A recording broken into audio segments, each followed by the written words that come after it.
어느 날 제가 지인들과 함께 점심 식사를 하려고 복집에 들어갔습니다.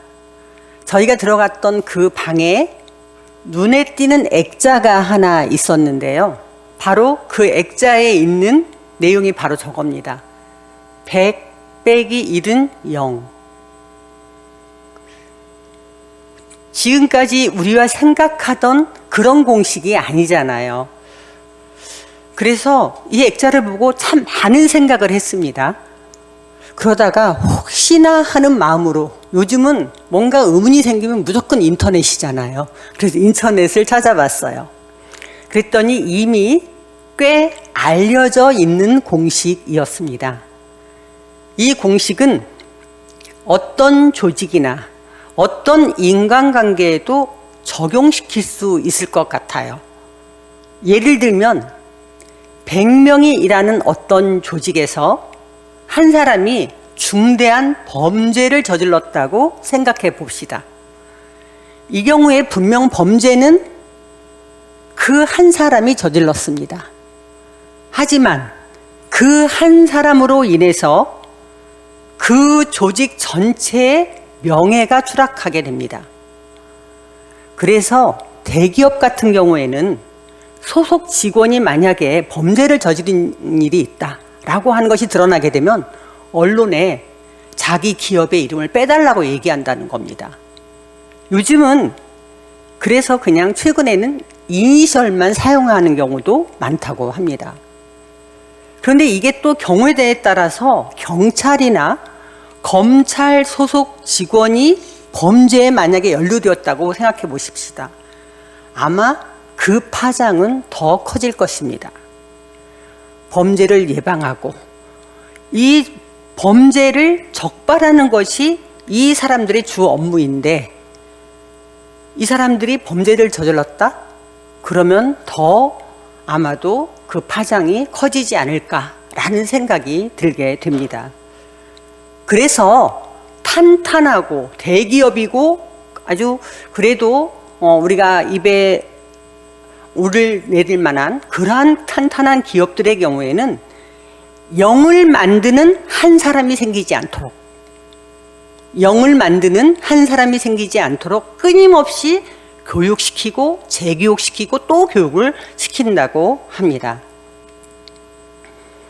사실 많은 경우에 처음에 입사했을 때 가졌던 긴장감, 이런 것들이 해가 가면 갈수록 점차 떨어지게 되어 있습니다.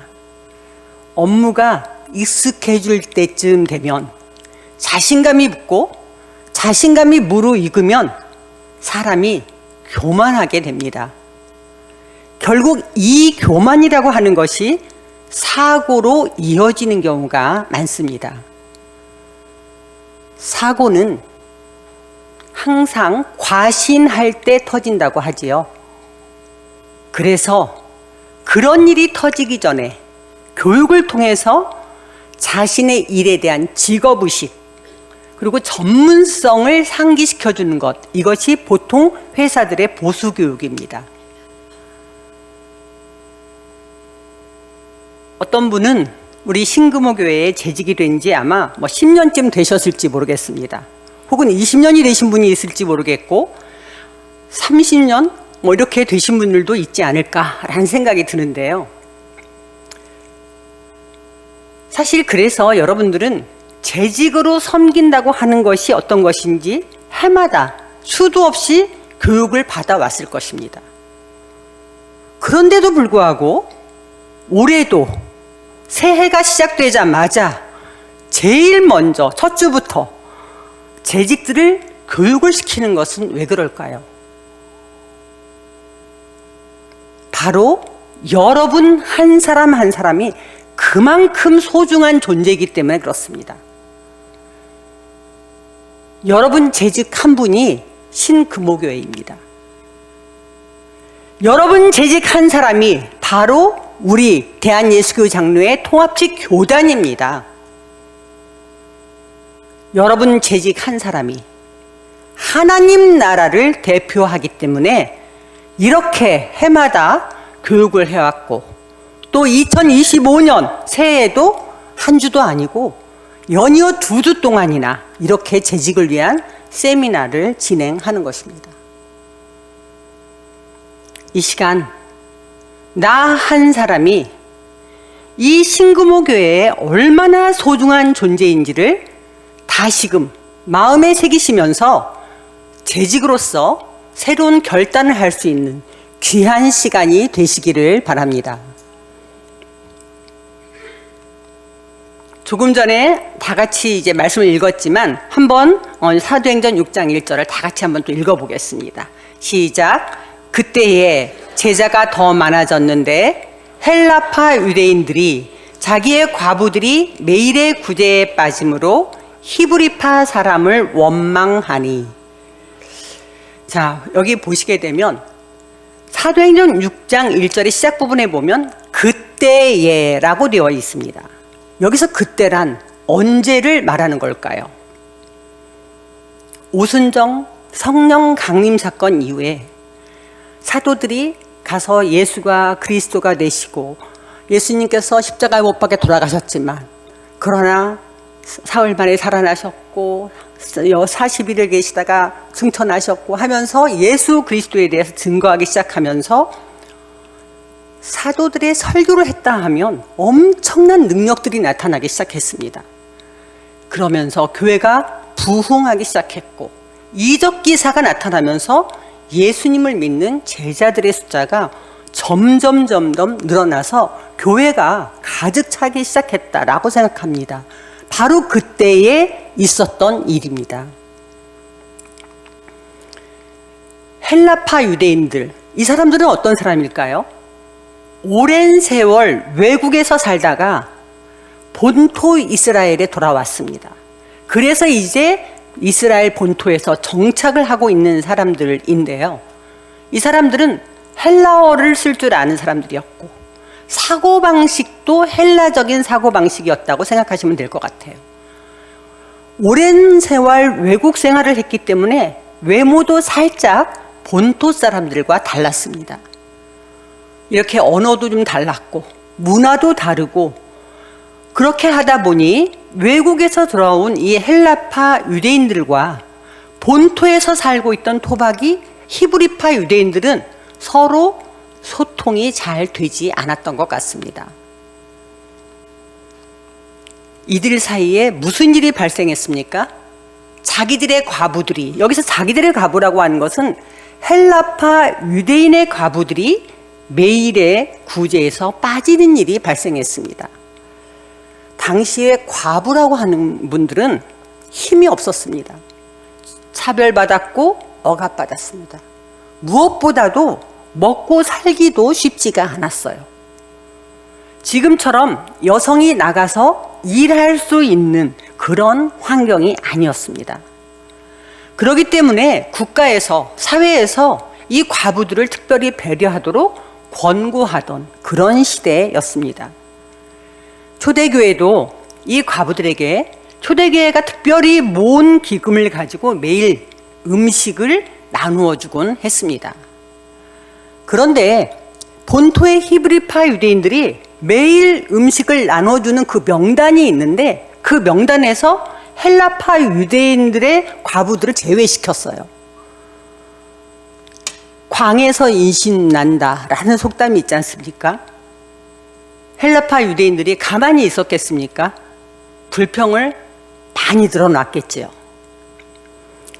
그런데 사실 그 이전부터 헬라파 유대인들과 히브리파 유대인들 사이에는 이미 그 일이 아니라 그 전부터도 갈등이 있었던 것으로 보입니다. 그러다가 이것이 이 과부를 구제하는 일로 표면화되었다라고 볼 수 있습니다. 사실 처음에 조그맣게 시작했던 교회가 숫자가 많아지고 부흥을 하게 되면 사탄이 가만히 있지를 않습니다. 교회 안팎에서 온갖 시험과 문제가 일어나게 됩니다. 그런데 이런 현상은 역설적이게도 교회가 살아있다는 증거입니다. 교회가 죽었다든지 잠들어 있다면 이런 일조차 일어나지 않을 것입니다. 교회에 문제가 생겼다라는 것은 교회가 살아있구나 라고 생각하는 증거다라고 보면 되겠습니다. 사도행전 2장 6절 말씀을 제가 보겠습니다. 12사도가 모든 제자를 불러 이르되 우리가 하나님의 말씀을 제쳐놓고 접대를 일삼는 것이 마땅하지 아니하니. 교회 공동체에 문제가 생겼습니다. 그러자 12사도가 어떻게 처리합니까? 12사도는 교회 문제를 자신들의 임의대로 처리하지 않았습니다. 모든 제자들을 불러서 공동체 회의를 합니다.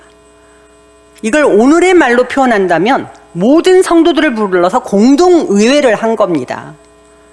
그리고 문제를 함께 논의합니다. 초대교회는 가장 민주적이고 합법적인 형식으로 교회 운영의 방안을 채택해서 진행했습니다. 사람들이 모인 곳이다 보니 교회 공동체라 할지라도 갈등이 있을 수 있습니다. 원망하는 사람 있을 수 있고 불평, 불만 어디에 가든지 그렇게 하는 사람들이 있습니다. 문제가 발생할 수도 있습니다. 문제는 문제가 발생하는 것이 문제가 아니라 문제를 잘 해결하지 못하는 것이 문제입니다. 문제를 해결하는 그 과정을 절차에 따라 합리적으로 합법적으로 진행하면 분란이 잠잠해지게 됩니다. 또 바로 이런 문제나 원망을 함께 해결해 나가기 위해서 재직이 있는 거고 재직회가 있는 거예요. 모든 직분자는 교회가 당면한 문제를 해결하기 위해서 힘을 모아야 합니다. 이러한 재직들의 헌신으로 주님의 몸된 교회가 든든하게 서가게 되는 것입니다. 당시에 12사도는 하나님의 말씀을 가르치고 전파했습니다. 그런데 그것에 그친 것이 아니라 접대하는 일까지 했다고 말씀하고 있습니다. 당시에 하나님의 말씀을 가르치고 전파하는 일은 당연히 사도들이 해야 할 필수적인 임무였습니다.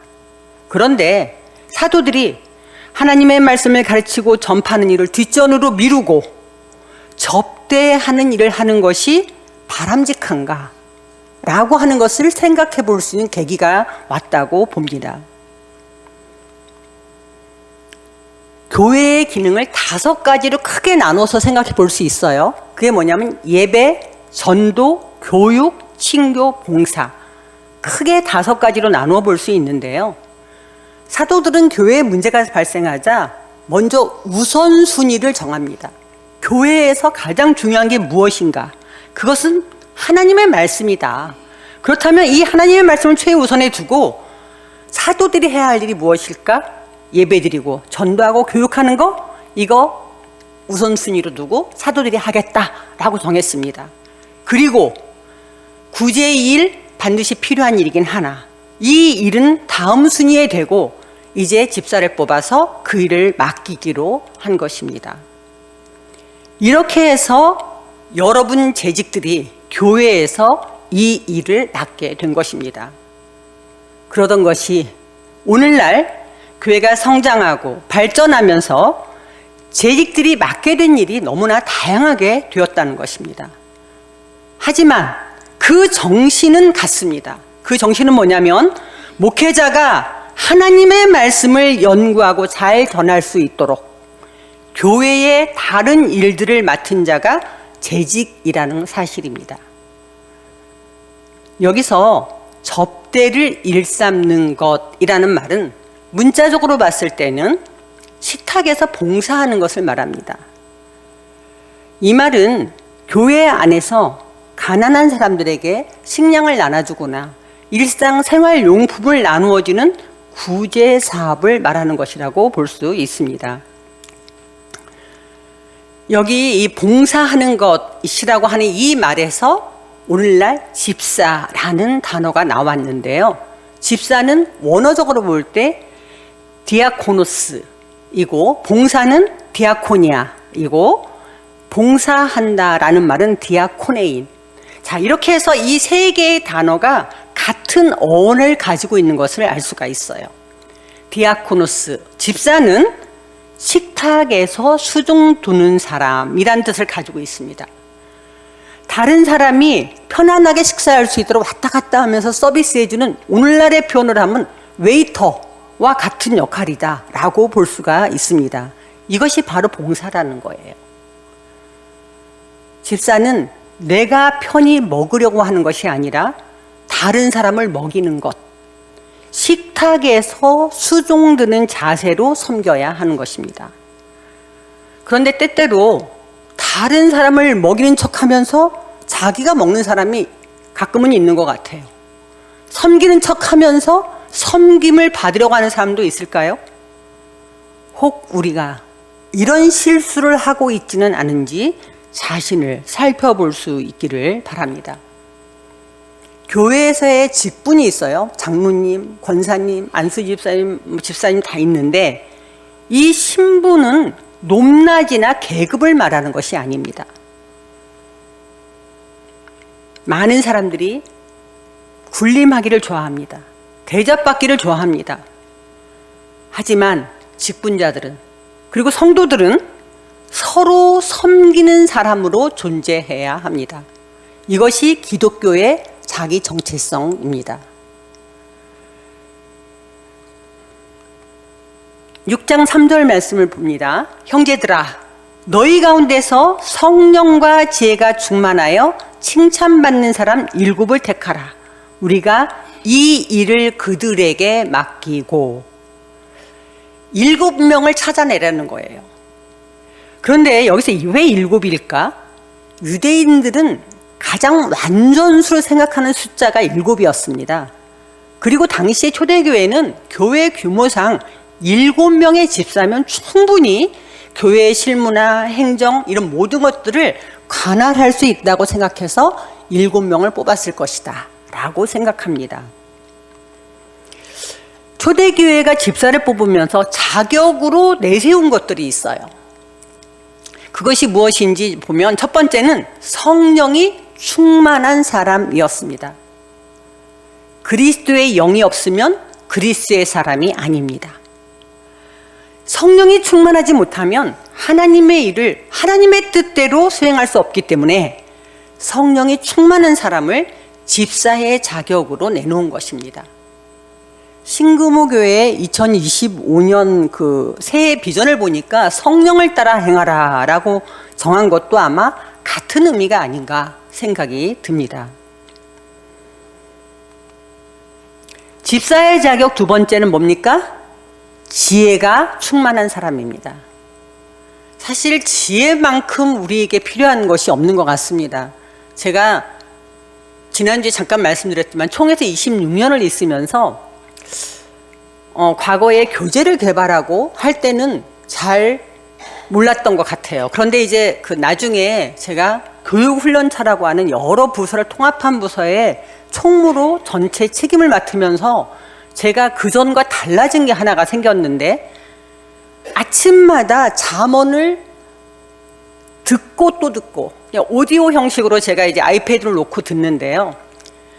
이제 오늘이 11일이면 12일이면 12장 이렇게 해서 그 12장을 제가 아침에 일어나자마자 시작해서 그러니까 하기 전까지 뉴스를 보기 전까지 계속 반복해서 들었던 기억이 있습니다. 그 이유는 뭐냐면 그만큼 나에게 맡은 책임이 너무나 막중해서 정말 지혜가 필요했어요. 하나님께서 지혜를 달라고 기도하지만 또 정말 말씀을 통해서 지혜를 구하는 그런 마음들이 있었는데요. 사실 어떤 행정이나 사무처리를 올바르게 판단하고 지혜롭게 처리할 수 있는 것 생각보다 쉽지가 않습니다. 그래서 내가 잘못된 판단을 해서 뭔가 실수해서는 안 된다는 생각과 또 하나님께서 맡겨주신 이 일 충성스럽게 감당해야 된다 그 생각 때문에 제가 정말로 총무로서 일했던 4년 6개월 동안 엄청나게 많은 잠언을 들었지 않았을까라는 생각을 하는데요. 특히 재직은 문제를 해결하는 위치에 있는 사람입니다.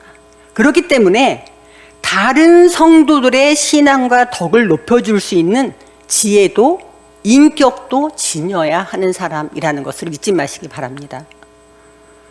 이러한 지혜는 영적인 지혜이면서 교회 생활의 지혜이고 삶의 지혜이고 사역의 지혜이고 업무 처리의 지혜가 필요하다는 말씀입니다. 집사의 자격 세 번째는 칭찬받는 사람입니다. 원어적으로 해석해 보니까 이 칭찬받는 사람이라고 하는 말은 평판을 인정받는 사람이란 뜻입니다. 신앙에 있어서 인정받는 사람, 인격에 있어서 인정받는 사람, 사회적으로 인정받는 사람, 그런 사람을 말합니다. 뿐만 아닙니다. 하나님 앞에서, 사람들 앞에서 부끄러움 없는 사람이어야 합니다. 이러한 자격을 구비한 사람들이 교회의 직분을 맡게 되면 복음이 성공적으로 전파될 수 있게 되는 것입니다. 그리고 그리스도의 몸된 교회가 든든하게 서갈 수 있게 되는 것입니다. 만약 그렇지 못할 경우에는 하나님의 영광을 가리게 되는 거죠. 교회의 부흥과 발전에도 큰 방해 요소가 되는 것입니다. 자, 그렇다면 재직의 품성은 어떠해야 할까요?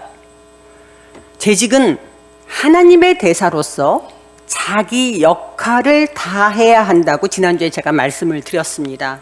그래야만이 하나님 나라가 확장되고 교회가 세상에서 소금과 빛의 사명을 온전히 감당할 수 있을 텐데요.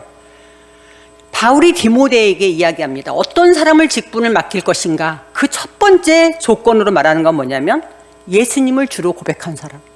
이건 아주 기본적이고 너무나 당연하게 갖춰야 될 자격입니다. 거기에 성품적인 자격을 갖춘 사람이어야 한다고 얘기하면서 디모데전서 3장 1절에서 13절 사이에 쭉 설명하는 것이 있어요. 그냥 이거를 쭉쭉쭉 한번 좀 볼 겁니다. 자, 보시겠습니다. 감독에게 요구되는 자질입니다. 제가 쭉 한번 읽어봅니다. 책망할 것이 없는 사람, 한 아내의 남편인 사람, 절제력이 있는 사람, 신중한 사람, 단정한 사람, 나그네 대접을 잘하는 사람, 가르치기를 잘하는 사람, 술을 즐기지 않는 사람, 구타하지 않는 사람, 관용하는 사람, 다툼이 없는 사람, 돈을 사랑하지 않는 사람, 자기 집을 잘 다스리는 사람. 자, 그러면 그 다음에는 남자 집사의 자격이 어떠해야 되는지 봅니다. 정중한 사람, 일구이연하지 않는 사람, 술에 임박히지 않는 사람, 더러운 이익을 탐내지 않는 사람, 깨끗한 양심을 가진 사람.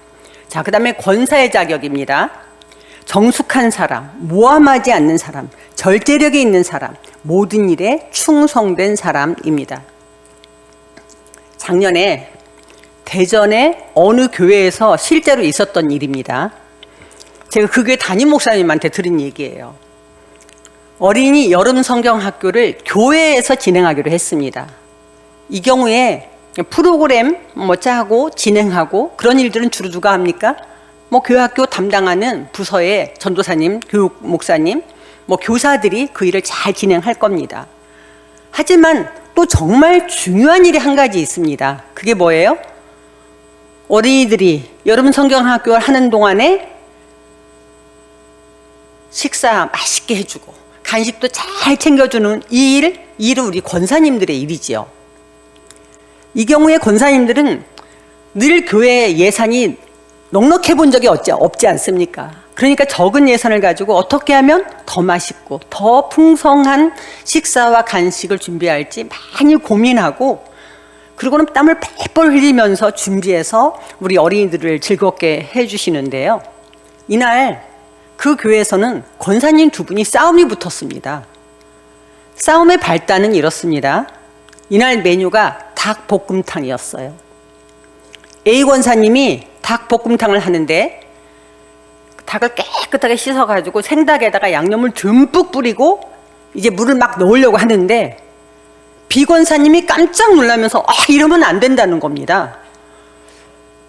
생닭을 끓는 물에 한번 데쳐내야 되는데 그 중요한 일을 안 했다는 겁니다. 그러니 위에 뿌린 그 양념 걷어낼 수 있으니 걷어내고 끓는 물에 한번 데쳐내자는 이야기입니다. A 권사님은 그냥 끓이겠다고 하고, B 권사님은 생닭을 끓는 물에 한번 데쳐내야 한다고 하고, 이렇게 처음에는 시작했는데 나중에는 소리가 높아지고, 더 나중에는 뭘 모르는 무식한 X라면서 육두문자까지 나오고, 이런 상황이 벌어진 겁니다. 사실 요리를 좀 하시는 분은 나만의 요리 비법이라는 것이 있습니다.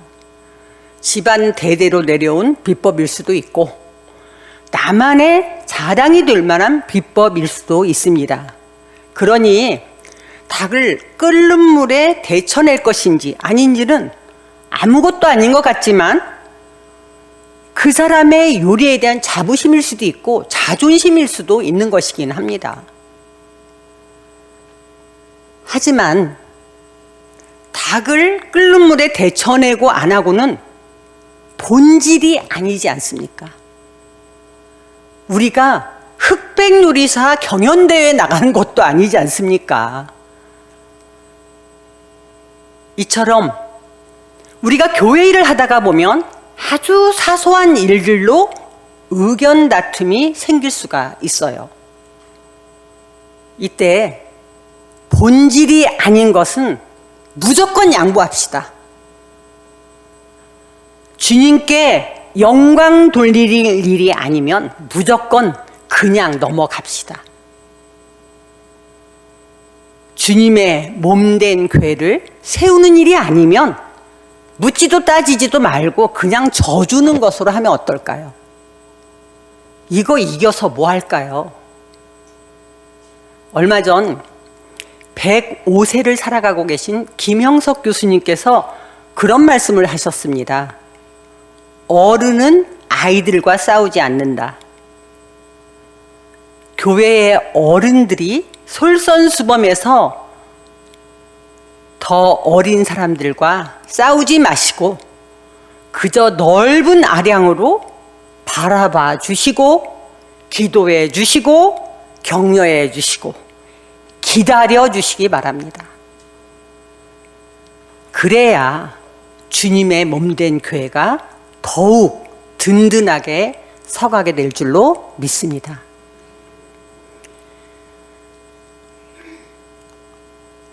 집사와 권사를 세울 때는 먼저 시험하여 보라고 이렇게 이야기를 합니다. 그리고 책망할 것이 없어야 한다라고 얘기를 하는데요. 여기까지 이제 전체에 우리가 그 모든 직분자들의 자격에 대해서 듣고 보니 참 우리 마음에 찔리는 것이 한두 가지가 아닙니다. 저도 마찬가지입니다.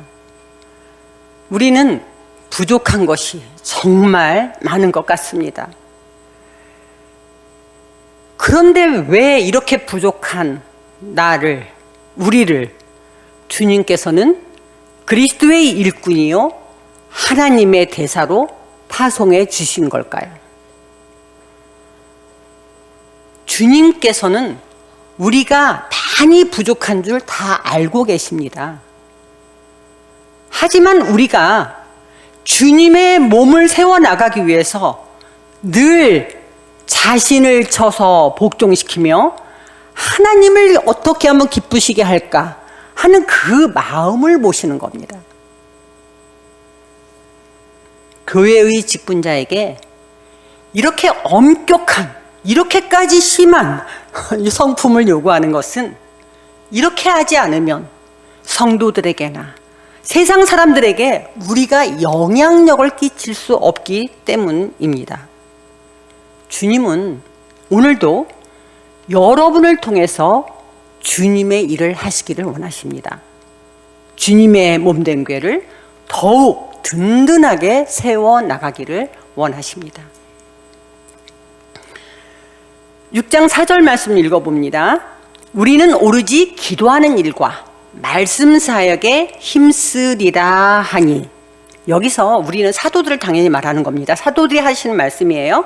사도들은 기도하는 일과 말씀 사역에 전념하셔야 합니다. 그런데 여기서 기도라는 이 말은 원어적으로 볼 때는 레이투르기아라고 하는데요. 이 말 자체 안에 어떤 뜻이 들어있냐면 예배와 기도라는 말이 동시에 같이 들어있는 말이에요. 이 레이투르기아라는 말이.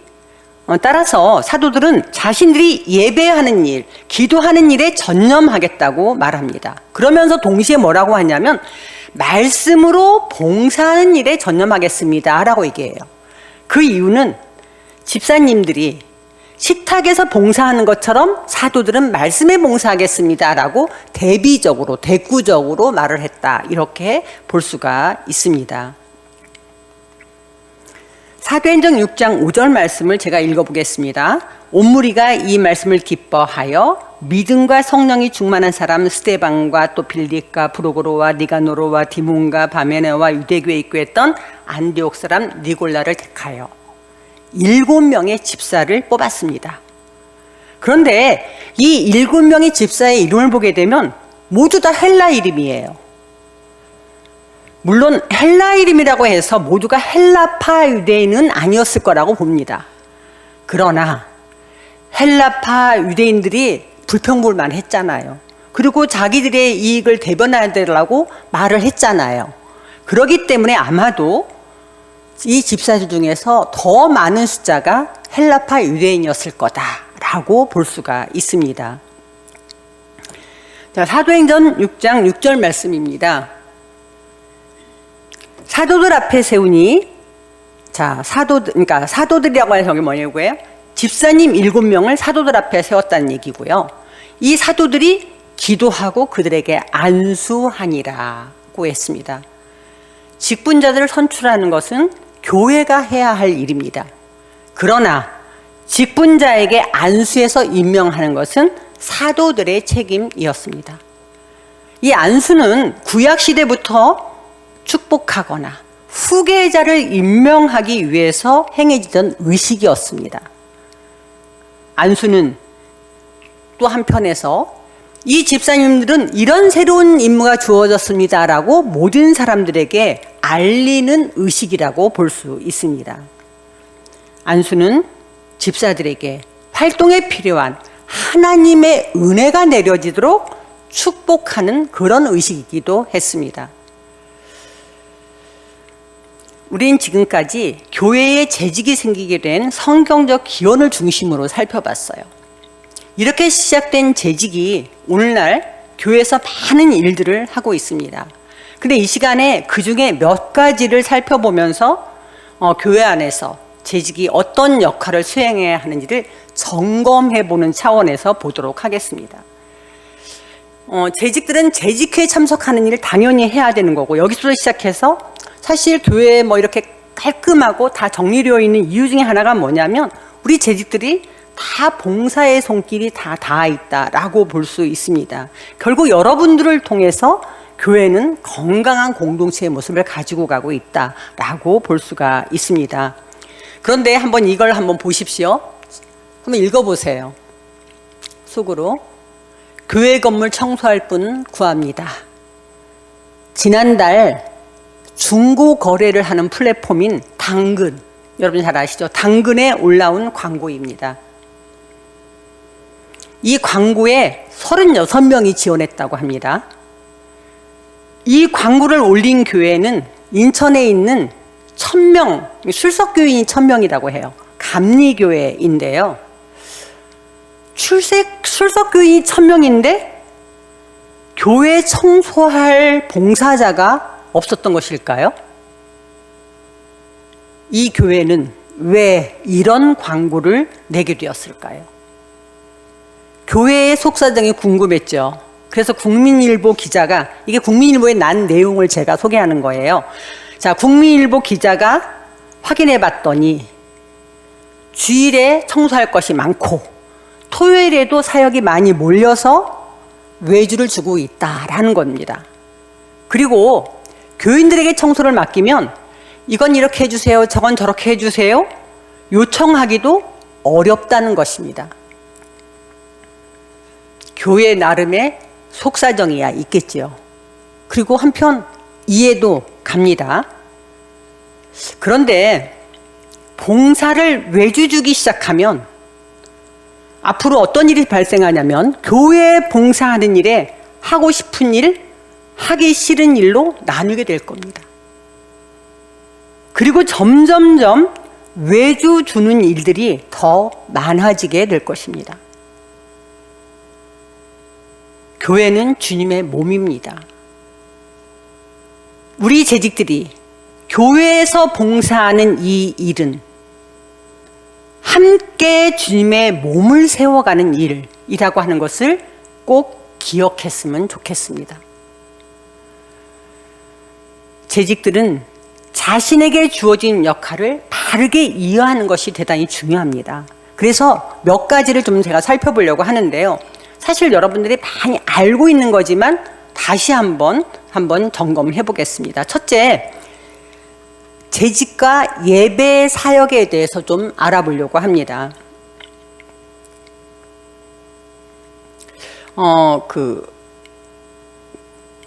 그리스도인의 생활 가운데서 가장 중요한 부분을 말하러 간다면 당연히 예배 드리는 일일 것입니다. 우리 교단에 헌법이라고 하는 책이 있어요. 그 헌법 3장 15절에 보면 교인의 3가지 의무가 나오는데, 첫째, 공동예배 출석, 둘째, 봉헌, 셋째, 교회 치리에 복종하는 것입니다.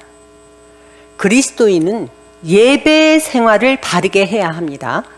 주의를 거룩하게 지켜야 합니다.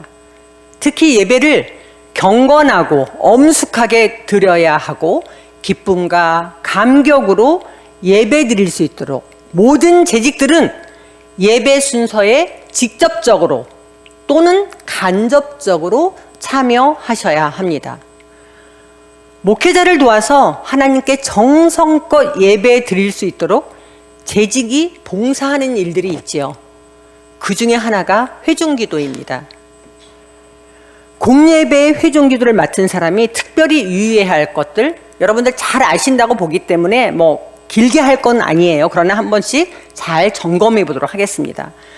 첫째, 일주일 내내 기도하며 준비해야 합니다. 목사님이 설교 말씀 일주일 내내 준비하시듯이 여러분들은 내가 맡은 그 기도 때문에 일주일 내내 기도하시면서 준비하시라는 말씀입니다. 두 번째, 기도할 내용을 원고로 쓰시기를 바랍니다. 꼼꼼하게 내용을 전문을 다 쓰시기 바랍니다. 그런데 이 기도 내용에는 뭐가 들어가야 되냐면 예배, 예배자, 예배 인도자, 그리고 설교자를 위한 기도가 들어가야 됩니다. 그리고 이때 정말 주의할 것 하나가 있죠. 기도는 훈계가 아니라는 겁니다. 기도는 설교가 아닙니다. 목사님 부분 남겨놓으셔야죠. 자, 네 번째, 복장을 단정히 하셔야 됩니다. 그리고 예배 30분 전에 30분 전 너무 길지 않아요? 30분 전에 미리 도착해서 기도 내용을 반복해서 읽으면서 마음으로 준비하셔야 합니다. 사실 여러분, 기도를 내가 써놨지만 어떤 부분에 읽다 보면 자꾸 혀가 꼬이고 말이 잘 안 되는 부분들이 있어요. 그래서 계속해서 이게 유연하게 나올 수 있도록 자꾸 읽으면서 준비하는 것 대단히 중요합니다. 그리고 기도할 때는 큰 소리로 정확한 발음으로 또박또박 기도하셔야 합니다. 시간은 3분 넘어가지 않도록 하셔야 됩니다. 그래서 저는 이렇게 말씀드리고 싶어요. 기도를 맡으시면 기도하시면서 기도를 다 전문을 쓰신 다음에 꼭 녹음을 한번 해보십시오. 요즘은 핸드폰마다 다 녹음 기능 다 있지 않습니까? 그럼 녹음을 해보면 뭐를 알 수가 있냐면 시간이 난 3분인 줄 알았더니 5분이네? 너무 짧으네 1분밖에 안 되네? 시간을 정확하게 확인할 수 있고요. 내 발음이 어떤지 그걸 정확하게 알 수가 있어요. 그래서 한번 들어보시면 훨씬 도움이 된다라고 생각을 합니다. 자, 두 번째는 뭐냐면 안내위원회 유의사항을 한번 보도록 하겠습니다. 공예배 드릴 때 안내위원의 일은 정말 중요합니다. 안내위원은 감사하며 기쁨으로 봉사해야 됩니다. 모든 우리가 봉사하시는 분들이 기쁨으로 감사하면서 해야 되지만 정말 안내위원이야말로 하나님께 감사하며 기쁨으로 책임을 감당할 만큼 귀한 일이고 중요한 일입니다.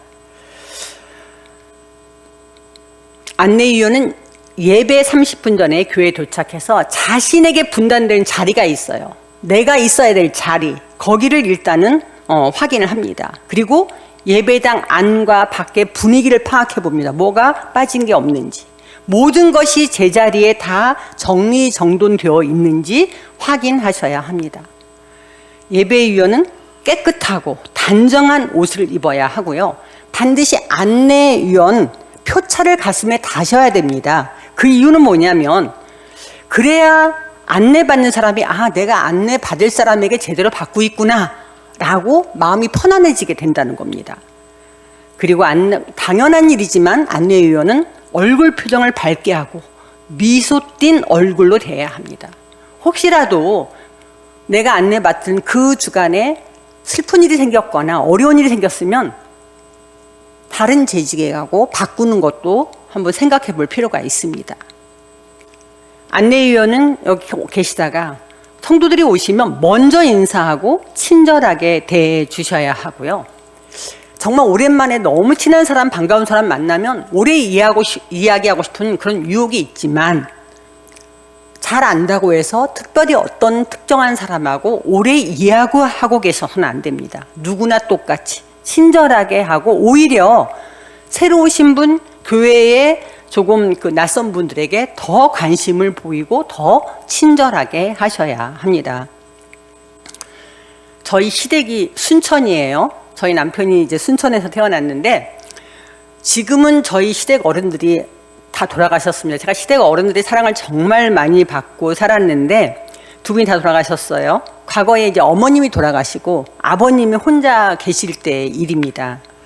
제가 이제 아버님이 살고 계신 순천에 그 근처, 사실은 순천이 아니었고 여수였는데 제가 이제 출장을 가게 되어서 이제 그 출장에서 일 보고 이제 순천에 들렀어요. 그리고 거기 들렀다가 이제 그 주일을 맡게 되었습니다.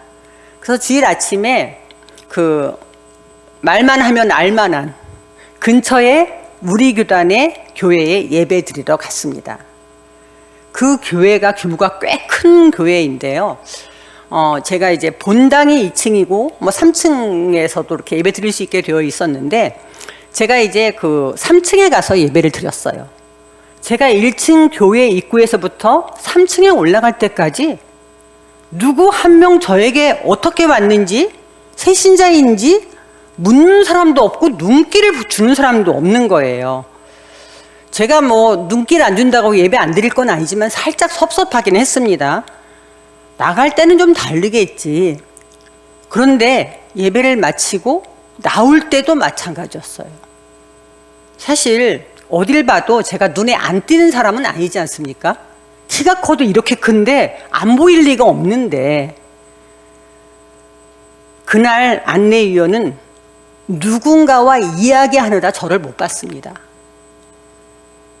그날 다른 안내위원은 자기 자리를 지키고 있지 않아서 저를 못 봤을 것입니다.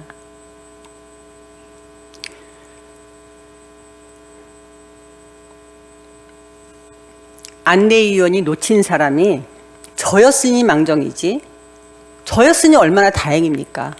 새신자였다든지 교회 등록한 지 얼마 안 된 분이었는데 이런 경험을 했다면 얼마나 그분이 시험에 들었겠습니까? 안내위원은 주보, 유인물, 교회에서 꼭 필요로 해서 언제든지 찾을 수 있는 것들이 어디에 있는지를 알고 있다가 요청할 때마다 바로 대응할 수 있도록 그렇게 준비하셔야 됩니다.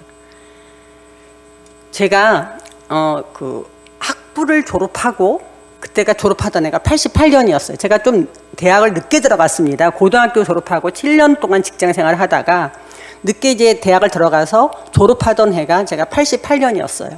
그래서 그때 대학원을 다니면서 그 한남제일교회에서, 이태원에 있는 한남제일교회에서 전임으로 일을 했습니다. 그러니까 어떻게 했냐면 교회 사무일을 보면서 아동부 일을 하고, 그러면서 이제 그 수업이 있을 때는 학교에 가서 공부를 하고 이렇게 했는데 거기 따로 여자 전도사님이 안 계셨기 때문에 주일이라든지 그럴 때는 제가 뭐 예배 안내도 하고 또 목사님이 또 제가 교회에 있는 동안에 어디 신방 가실 수 있다고 하면 또 따라가고 해서 그냥 전천후 하라는 대로 다 따라다니면서 했던 그런 제가 그 전임 사역을 해봤는데요.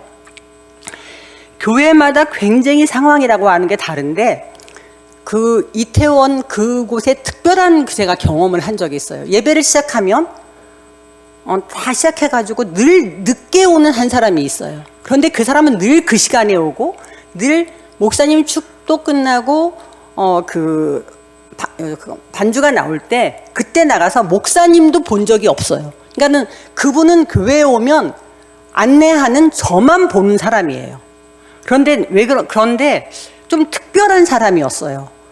거기에 이태원이라고 하지 않았습니까? 그래서 거기 보면 굉장히 남자분이신데 예쁘게 생기셨는데 조금 다른 게 뭐냐면 주보를 받을 때 보니까 손에 그 손톱에 매니큐어를 했어요.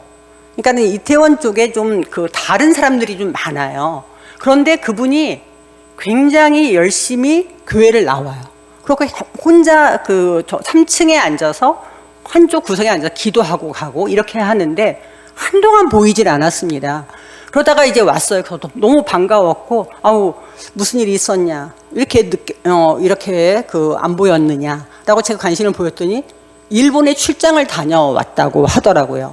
그러니까 사실은 직업에 상관없이 그리고 다른 사람들이 비난하는 어떤 특별한 직업을 가지고 있다 할지라도 그 사람이 주님을 믿을 수가 있는 거고 그 사람만의 그 어려움이라는 게 있더라고요. 그래서 정말로 그분은 등록도 하지 않았고 그리고 목사님도 모르고 아무도 모르지만 그리고 이제 목사님께 제가 그 상황은 말씀드려서 알고는 있었지만 보지 않기를 원하기 때문에 보지 않고 그렇게 해서 이제 하는 분들도 있어요. 그러면 그분들의 또 사생활을 보호해 주면서 안내하는 것, 이것도 또 안내위원회 일이 아닌가라는 생각을 해봤습니다. 그 다음에 처음 교회에 나오는 사람을 확인해서 목회자가에게 알려서 등록하게 하는 것, 이게 안내위원회 정말 중요한 일이고 그래서 안내위원은 교인들을 다 알만한 그런 권사님들이, 오래된 권사님들이 주로 하십니다.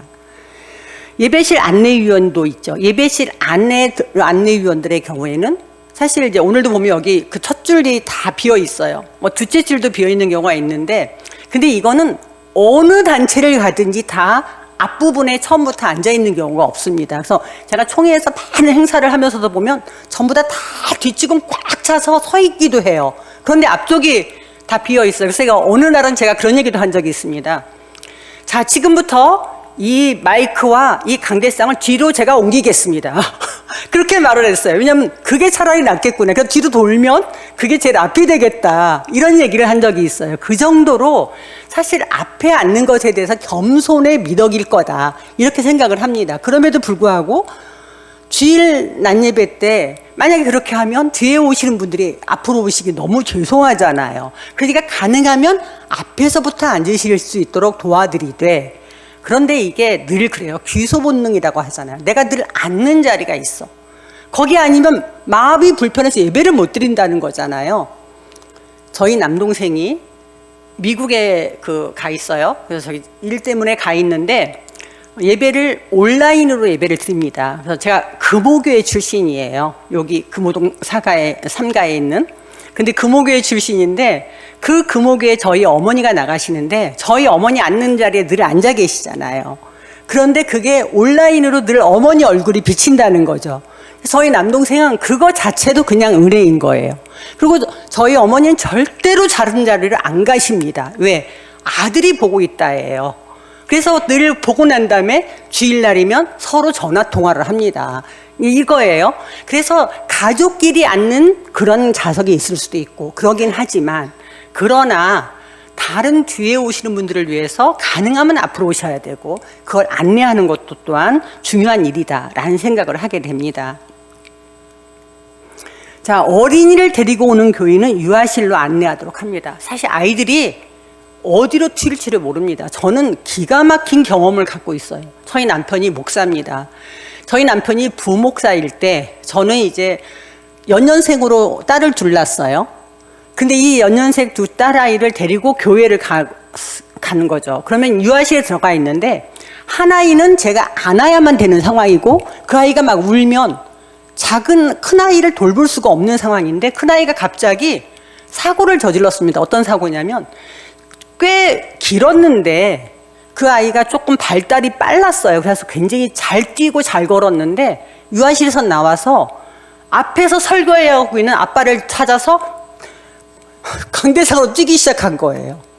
그런데 이 아이가 그 작은 아이는 울고 있고 이걸 어떻게 해야 될지를 알 수 없는 정말 세상이 다 하얘지는 것 같은 그런 경험을 제가 했습니다. 그런데 그때 빠르게 안내를 보시던 권사님이 가갖고 저희 아이를 번쩍 안아갖고 나왔어요. 거의 이 위에 올라올 뻔했습니다. 강대상을 그렇게 2살 때부터 좋아하더니 결국 사역을 하고 있습니다. 지금 세문안교회 지금 교육 전도사로 일을 하고 있어요, 저희 아이가. 아무튼 이렇게 우리가 알 수 없는 일들이 벌어지는 것이 예배 현장이고, 그리고 그때 안내위원들의 재치가 너무나 소중하다라는 생각을 해보게 됩니다.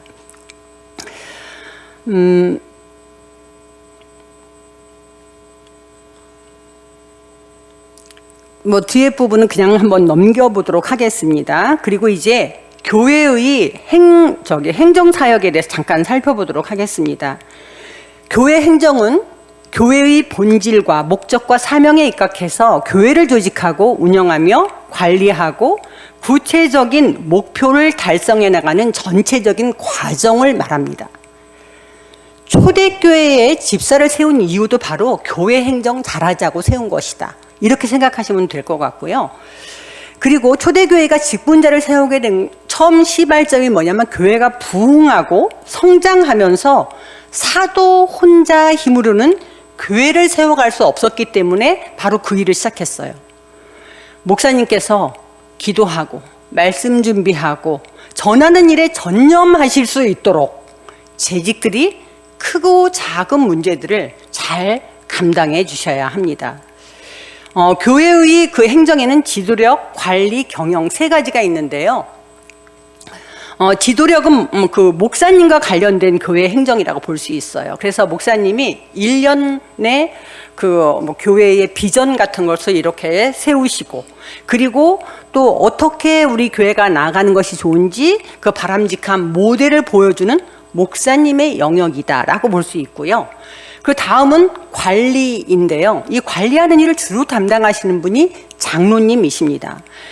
그러나 한 가지 기억하셔야 될 것은, 그래서 장로님 혼자 이 일을 다 하시는 일이 아니라 이 일은 목사님의 협조자로 이 일을 하시고 있다는 것, 이걸 기억하셔야 되겠고요.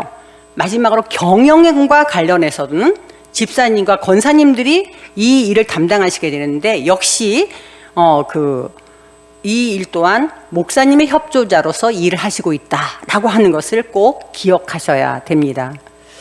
우리가 또 하나 기억해야 될 것은 직분의 차이는 기능의 차이이지 지위의 높낮이의 차이가 아니라는 사실입니다. 교회의 주인은 사람이 아닌 거 너무 잘 알지요. 주님께서 주인이십니다. 그런데 그 주님의 권한을 재직들에게 맡겨주신 것입니다. 목사는 목사대로, 장로는 장로대로, 권사는 권사대로, 집사는 집사대로 각기 해야 할 일을 맡겨주신 겁니다. 그런데 이 주님께서 맡기신 모든 직분에는 공통점이 있습니다. 그건 뭐냐면 섬김의 일이고 봉사의 직이라는 사실이에요. 영어로 행정을 뭐라고 하냐면 administration이라고 해요. 그런데 이것도 그 뜻이 어떤 뜻을 갖고 있냐면 섬김, 봉사, 이런 뜻을 가지고 있습니다. 은평구에 있는 어떤 교회가 교회를 재건축하려고 했어요. 그래서 열심히 기도하면서 이제 건축 헌금을 모았습니다. 하지만 그럼에도 불구하고 자금이 좀 부족했던 것 같습니다. 그래서 이제 은행을 찾아가서 대출을 문의했습니다.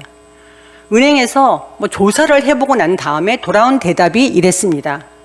이 교회는 담임 목사님을 중심으로 갈등도 없고 분란도 없는 화평한 교회라는 것입니다. 그러니 자기 은행에서 안심하고 충분히 대출을 해주겠다는 것입니다. 세상 사람들이 봐도 화평한 교회는 성장할 것이고, 이런 교회는 대출을 해줘도 넉넉히 잘 상환할 것이라고 봤던 거예요. 구체적인 재직의 임무와 교회 부서의 역할을 한번 보도록 하겠습니다. 재직회는 교회 안에 있는 여러 직분자들이 당회가 제안하는 일을 함께 의논하는 모임입니다. 재직회는 주로 재정의 문제를 다루게 되는데요. 이제 여러분들이 재직으로서 여러 부서에 소속이 되어 있습니다. 뭐 교회학교에 소속되어 있기도 하고, 뭐 여러 군데 성가대에 소속되어 있기도 하고 소속이 되어 있는데, 그 부서의 일을 시행하는 일을 하고 난 다음에 여기 이거 사실 시행한 것에 대해서 재직회에서 이제 보고를 하시는 겁니다. 그리고 교회의 여러 부서들의 역할은 결국 뭐 다 따로따로인 것 같지만 결과적으로 봤을 때 뭐냐면, 교회가 정한 그 목표를 수행하는 것, 그것이 각 부서에 하는 일입니다. 그래서 모든 부서는 목회적 기능을 최우선으로 삼아야 하는 것입니다. 그래서 모든 기관은 목회자의 목회에 협조하는 기능을 갖고 있다라고 하는 것을 잊지 마셔야 합니다. 교회 행정에 있어서 꼭 기억해야 될 것들이 몇 가지 있는데요. 첫째는 교회 행정의 원동력은 사랑이라는 것입니다. 제가 지난주에도 말씀을 드릴 때 다 중요한다, 마지막에 가서 사랑으로 해야 된다라고 말씀드렸던 기억이 있어요. 왜? 교회는 하나님의 사랑으로 시작됐지 않습니까? 예수님의 사랑 위에 세워졌지 않습니까? 그렇기 때문에 교회의 행정을 맡은 사람은 늘 내가 하고 있는 이 행정이 사랑을 바탕으로 하고 있는지를 자신에게 스스로 물어야 됩니다. 두 번째, 교회 행정은 하나님 중심이어야 합니다. 교회는 사람이 아니라 하나님을 기쁘시게 하기 위해서 존재합니다. 그렇기 때문에 교회 행정에 참여하는 사람은 언제나 내가 하는 행정이 하나님 중심일까 하고 스스로 물으셔야 합니다. 셋째, 교회 행정은 사람을 중시하는 교회 행정이 되어야 합니다. 앞에 있는 말들하고 좀 이율배반적이 아닌가라고 생각할 수 있는데요. 이 말의 의미는 프로그램이 아니라 사람을 귀하게 여기는 정신으로 행정해야 한다는 말씀입니다. 프로그램이라고 하는 것은 교회를 교회답게 하고 교인을 교인답게 하는 수단과 방법에 지나지 않는다는 거죠. 그렇기 때문에 사람을 귀하게 여기는 정신으로 행정하는 것 정말 중요한 일입니다. 교회 행정은 목사를 비롯한 재직 모두가 함께 참여해야 할 영역입니다. 이 과정에서 중요한 것이 있다면 질서를 지켜야 한다는 것입니다. 목사의 지도력과 목회 주제에 협조하는 믿음의 자세, 이것이 중요한데요. 그리고 이 자세의 핵심은 모두 다 섬김과 봉사의 정신으로 참여해야 합니다. 제가 지난주에 잠깐 말씀드렸지만 제가 교단 총회에서 26년간 교제개발 연구와 함께 행정을 했습니다. 특히 교육훈련처 총무로서 전체 행정을 총괄하는 일을 했어요. 이 시간 동안에 제가 깊이 깨달은 것이 하나 있습니다. 모든 사람이 각자의 자리에서 질서를 지킬 때 그 조직이 든든히 서간다는 사실입니다. 질서를 지킬 때. 하나님은 질서의 하나님이십니다. 제가 여러 직원들을 데리고 같이 일을 해봤지 않습니까? 최고의 직원은 총무를 해도 남을 만한 능력을 가지고 있는데도 불구하고 그 선을 넘지 않으면서 지혜롭게 보좌하는 직원입니다. 마찬가지로 최고의 재직은 어떤 분야에 있어서는 더 능력이 출중할지라도 직분의 선을 넘지 않으면서 지혜롭게 보좌할 때 주님의 몸된 교회가 화평하게 서갈 수 있습니다. 든든하게 서갈 수 있습니다.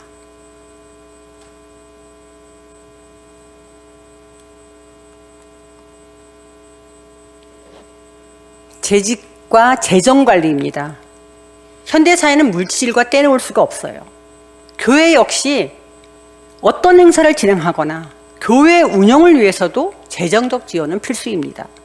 문제는 재물에 대한 사람들의 태도입니다.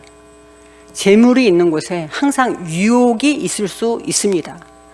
그러나 바르게 사용하면 좋은 일에 큰 힘을 발휘할 수 있는 게 또한 이 재물입니다.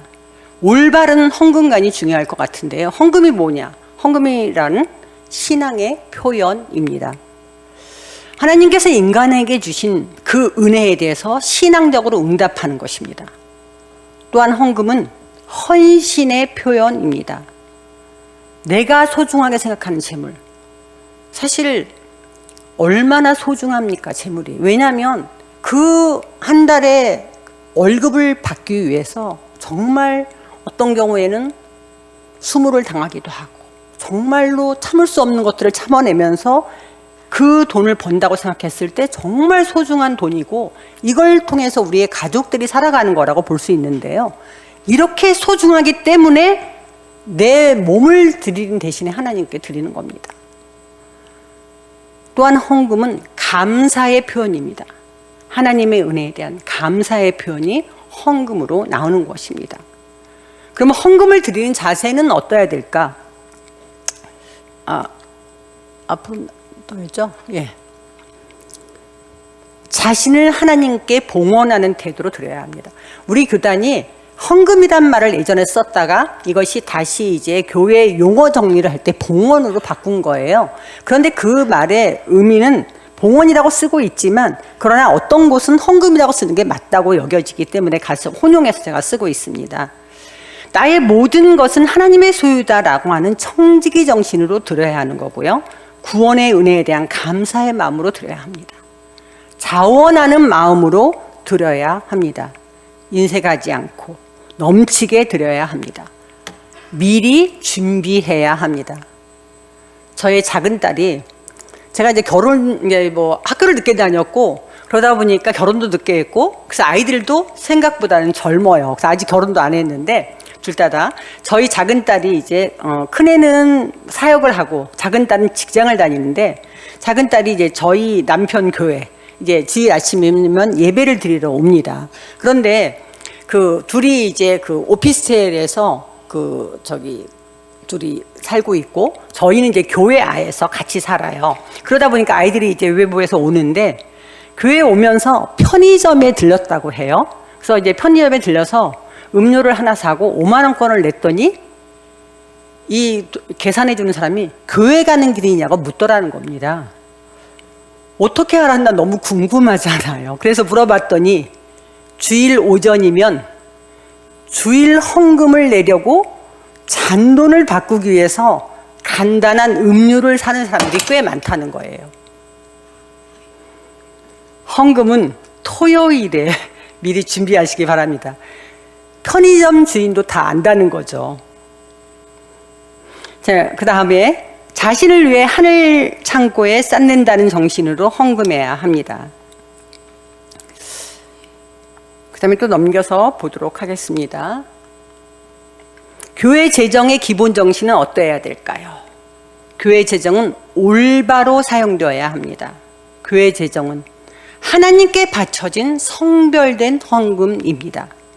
그러니 반드시 하나님의 뜻에 맞게 성경적으로 사용되어야 합니다. 예배를 위해서, 하나님 나라 확장을 위해서, 영혼 구원을 위해서 사용해야 합니다. 교회 재정의 소중함을 인식해야 합니다. 재정 담당자는 헌금의 소중함을 인식하고 두려운 마음으로 교회 재정을 사용하고 관리해야 합니다. 교회는 합리적으로 예산을 책정해야 합니다. 교회의 정책과 목적을 반영한 합리적 예산이 책정되어야 합니다. 교회의 정신, 이상, 목표, 방향이 이 예산에 담겨 있어야 합니다.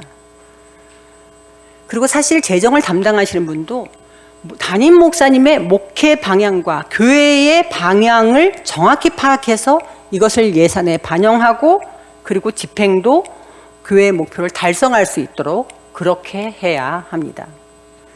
정확한 수입과 지출의 절차를 공개해야 합니다. 은혜로운 교회가 되기 위해서 해야 될 첫 번째, 철저하게 수입 지출을 그 절차 수립하고 이행하고, 그리고 재정 상황을 정기적으로 보고해야 되고, 감사도 철저하게 이루어져야 합니다.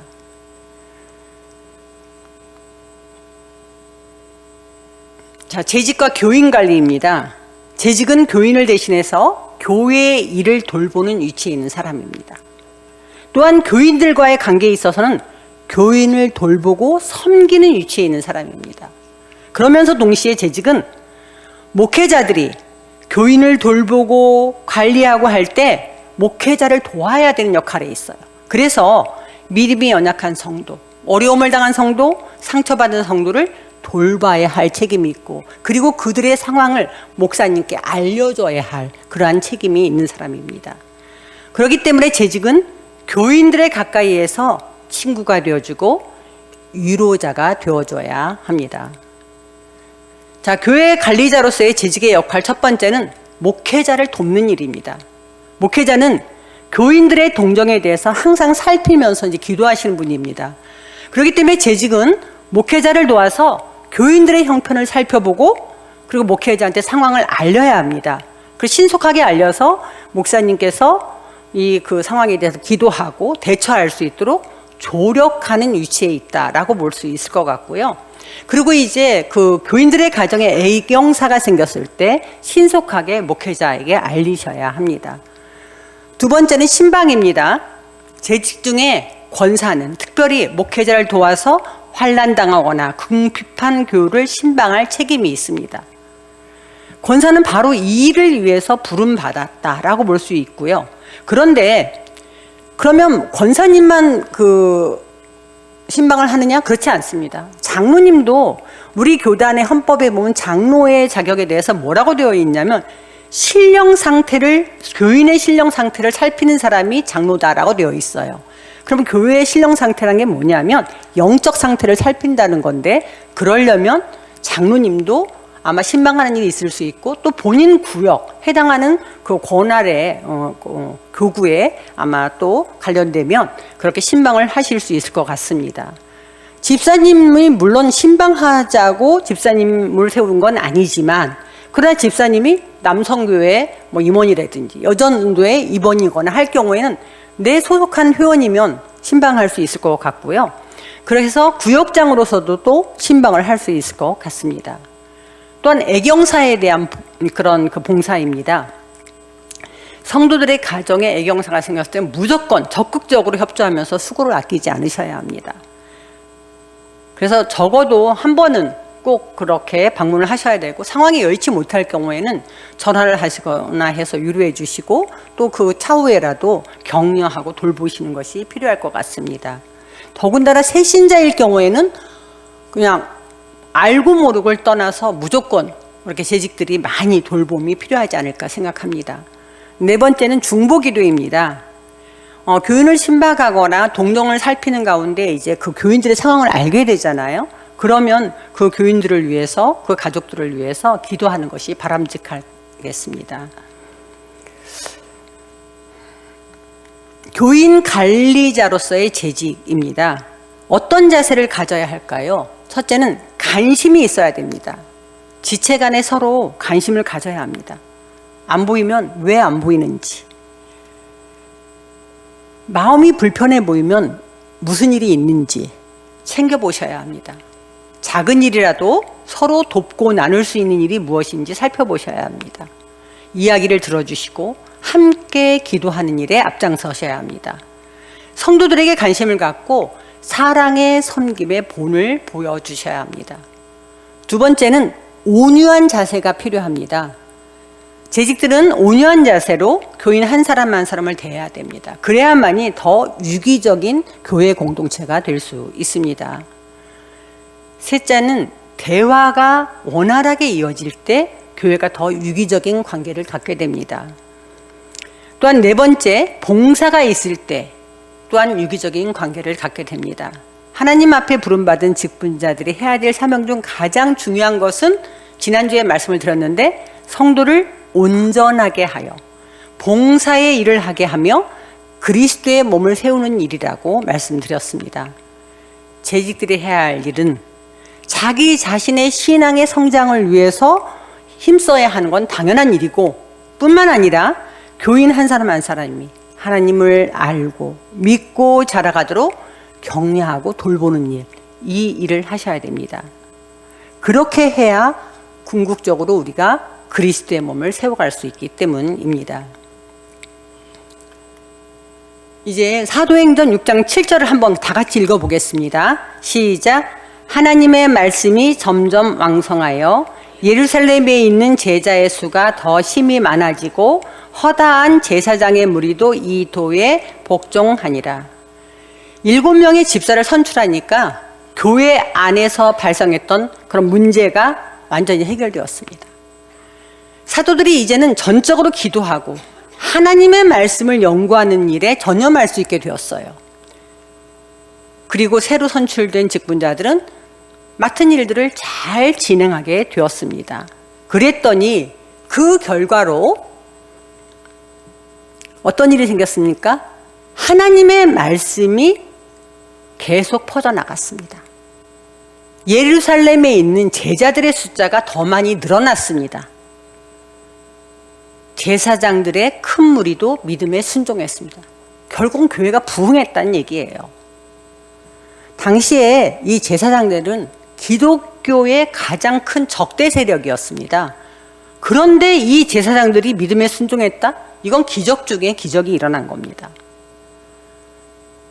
교회가 든든히 서갈 수 있게 되었다라는 건데, 바로 자신이 맡은 일을 하는 그 일을 통해서 각각의 정말 그 질서가 잘 지켜짐으로 인해서 교회가 든든히 서갔다. 그리고 결과적으로 부흥했다라는 이야기입니다. 이제 강의를 마치려고 합니다. 이제 강의를 마치면서 100배기 1을 다른 방식으로 설명해 보려고 합니다. 요즘은 자전거가 그 질도 가격도 천차만별입니다. 저는 그렇게 비싼 자전거가 있는지 몰랐어요. 10몇만 원짜리 자전거부터 시작해서 몇천만 원짜리 자전거도 있습니다. 그런데 이 자전거에 바퀴 2개, 손잡이, 안장, 여러 그 부품들, 이걸 따로따로 다 분리해 놓았다고 생각해 보십시오. 이것은 아무것도 할 수 없는 그냥 부품들에 불과할 것입니다. 그런데 이 부품들을 잘 조립해 놓으면 몇백 킬로를 달릴 수 있고 산악지대도 달릴 수 있는 아주 훌륭한 교통수단이 될 것입니다. 신금호교회에서 여러분 재직 한 사람이 10 정도의 일을 한다고 생각해 보십시다. 그러면 그 합이 1000이나 2000이 되는 것이 아닙니다. 5000이 될 수도 있고 1만이 될 수도 있습니다.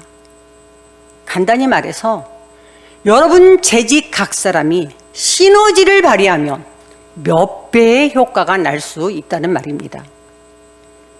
여러분은 신금호교회의 일당 100입니다.